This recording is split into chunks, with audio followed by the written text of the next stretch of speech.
কে কে ইটালির জন্য টাকা দেওয়া মার খাইছেন? আমি একলা মানুষ কতভাবে আপনাদেরকে সতর্ক করতে পারি বলেন? আমি এই পর্যন্ত মনে হয় 2 বছর যাবত আমি আপনাদেরকে ভিডিও বানায় বিভিন্নভাবে সতর্ক করছি যে এরকম এরকম আমার নামে অনেক ফেক পেজ তৈরি হইতেছে, আপনারা সবাই একটু সতর্ক থাকবেন। এবং কি একটা লাইভের ভিতরে যায় আরও মনে হয় 6-7 মাস 8 মাস আগে একটা লাইভের ভিতরে যায় বলছি, যদি আমার নামে কেউ আপনাদের সাথে যোগাযোগ করে তারে বলবেন আমি যে বাসাটা আছি, আমার যে বাসার ভিডিও করে সুন্দর মতো দেখাইছি, তারে বলবেন যদি আপনি আনিসুদ্দার হয়ে থাকেন তাহলে আপনার বাসা যে ভিডিও কলে আমাদের সাথে কথা বলেন এবং আমাদেরকে সব কিছু দেখান। এত ভাই আমি একটা মানুষ, আমি আর কিভাবে ভিডিও তৈরি করলে আপনারা সতর্ক হইবেন বলেন? অনেক মানুষ অলরেডি এই প্রতারণার শিকার হয়ে গেছেন গা, এখানে আমার কি করার আছে? অনেকে আমারে বলে যে ভাই একটা ভিডিও তৈরি করে, ভিডিও তো এই পর্যন্ত ভাই অনেক দিন ধরে তৈরি করতেছি। পরশু দিনে আগেরও খবর কি, ওইটা গ্রুপটার নাম কি VSF global seasonal non seasonal 2023 থেকে 2025 ভিসার খবর। এই যে এই গ্রুপটার ভিতরে বিভিন্ন ফেক নিউজ ছড়ানো হইতেছে, ঠিক আছে? এই অ্যাডমিনগুলা কি করে? এখন আমি যদি একটা মানুষের নামে একটা কথা বলে যদি পোস্ট করি, আপনি কি সেটা অ্যাপ্রুভ করবেন? যে কোনো একটা জিনিস ঘটনা সুন্দর সত্যতা যাচাই করার পর তারপর আপনারা এগুলা পোস্ট করেন, ঠিক আছে? এতে আপনারা বিভ্রান্ত আরও ছড়াইতেছেন, মানুষকে আরও সতর্ক করেন ভাই। আমার যে পেজটা, ঠিক আছে, আমার পেজের ফলোয়ার কত এটা তো আপনাদের বোঝা উচিত। আমার পেজের অ্যাবাউট দিতে গেলে তো আমার ইমেল অ্যাড্রেস লেখা আছে, মোবাইল নাম্বার দেওয়া আছে, এগুলো আপনাদের বোঝা উচিত।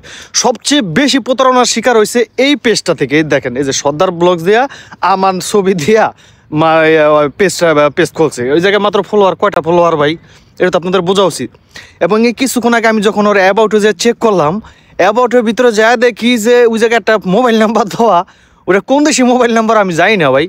আপনারা অন্তত ইটালির মোবাইল নাম্বারের কোড কত, ইটালির মোবাইল নাম্বার কত, এগুলো বিষয়ে তো আপনারা একটু সতর্ক থাকতে পারেন। আমি একটা মানুষ আর কীভাবে আপনাদেরকে সতর্ক করতে পারি? এর চেয়ে বেশি সতর্ক করা তো আমার পক্ষে আর সম্ভব না। আমি পেজগুলো দিয়ে দিলাম, আরও অনেক পেজ আসছিল, ঠিক আছে, যেগুলো ফ্যাক করছে, ফ্যাক আপনার পেজগুলো খুলছে আমার নাম দিয়ে, আমি এদের বেশিরভাগই আমি ব্লক করে দিছি। কারণ আগে কমেন্টে যায় মানুষের সাথে ওরা যোগাযোগ করার চেষ্টা করে। ভাই ওদের টার্গেট হচ্ছে 100 মানুষের সাথে যদি ওরা যোগাযোগ করিয়া এর ভিতরে যদি 5টা মানুষেরও যদি ওরা বোকা বানাইতে পারে, 5টা মানুষের কাছ থেকে 20,000 করে টাকা নিলেও তো ওদের 1 লাখ টাকা ইনকাম হয়ে যেতেছে। এই বিষয়ে আপনাদের সচেতন থাকা উচিত। আর যারা আমার ভিডিও দেখেন, যারা ফলোয়ার ভালো করে জানেন, আমি অনলাইনে বা আমার ফেসবুক পেজে আমি কারোর সাথে যোগাযোগ করি না রে ভাই। যোগাযোগ করি না শুধু একমাত্র এই কারণেই, আমি তো জানি আপনারা কী জন্য যোগাযোগ করতে চান। আমি যোগাযোগ করি না শুধু আমার মূল টার্গেট এই কারণে আমি আপনাদের সাথে যোগাযোগ করি না। এতে অনেকে হয়তো বা মন খারাপ হইতে পারে, কিন্তু মন খারাপ হইলে আমার কিছু করার নাই, ঠিক আছে? কারণ অনলাইনের ভিতরে সবচেয়ে প্রতারণা হয় সবচেয়ে বেশি। আপনারা যে কোনো একটা জিনিসের সত্যতা যাচাই না করে এক একটা মানুষ এক একটা ধরনের কথাবার্তা বলে, এতে আপনারা বিশেষ যায় মনে করেন টাকা পয়সা নিশ্চয় করিয়া তারপর আপনারা বয়ে থাকেন। ভাই আমি এখনও সতর্ক করতেছি, আপনাদের সাথে আমার নামে যদি কেউ যোগাযোগ করে, সর্বপ্রথম দেখবেন যে এই যে আমার সাথে যোগাযোগ করতেছে এটা কি আসলে আনিস ভাই কিনা, এই পেজের ফলোয়ার কত। একটা ফ্যাক আর একটা ছবি দিয়া ঠাস করে মনে করেন যে 2টা 4টা আমার ভিডিও সাইডা আপনাদের সাথে যোগাযোগ করে যদি প্রতারণা করার শিকার আপনারা হন, এখানে আমি আর কি করতে পারি? এর চেয়ে বেশি আমি আপনাদেরকে আর সাবধান করুন কীভাবে বলেন?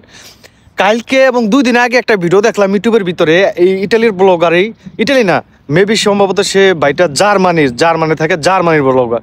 আমি তাকে জানতামই না। ওনার ভিডিওতে আমি দেখলাম যে উনি বলতেছে ভাই বর্তমান সবাই সতর্ক থাকবেন, তার নামে অনেক ফেক পেজ খুল দেওয়া, মানে মানুষের কাছ থেকে টাকা হাতানোর চেষ্টা করতেছে। কি একটা সফটওয়্যারের কথা বললো, AI একটা সফটওয়্যার, একটা সফটওয়্যার দিয়া ওটা নাকি ভয়েস নাকি সেম করে পারলে। কোন যুগাইলাম রে ভাই, কি ডেঞ্জারাস একটা ব্যাপার স্যাপার। চিন্তা করে দেখছেন, কল্পনা করে দেখছেন? এই বিষয়ে এখন আপনারা সতর্ক হন ভাই, সতর্ক হন। আর অনলাইনের ভিতরে আমি যেটা বললাম, অনলাইনের ভিতরে যদি কেউ আপনাদের সাথে যোগাযোগ করে, কারোর সাথে যোগাযোগ কইরা এই কাগজপত্রের ব্যাপারে ভাই আপনারা কাগজপত্র দিয়েন না, টাকা পয়সা লেনদেন করেন না, ঠিক আছে?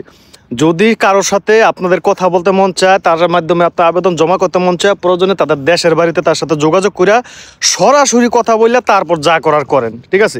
এছাড়া কইরা প্রতারণার শিকার আপনারা হইবেন ধরেন 100 ভাগের ভিতরে 99%। সবাই সুস্থ থাকেন, ভালো থাকেন। আর এই পেজগুলারে একটু চিনে রাখেন, ঠিক আছে? মার্ক করে দিলাম, আর কত ভিডিও ছাড়ুন রে ভাই, ভিডিও সাথে সাথে নিজেও ফোতায় গেছি, ঠিক আছে? এখনও সতর্ক হন। আল্লাহ হাফেজ, আসসালামু আলাইকুম।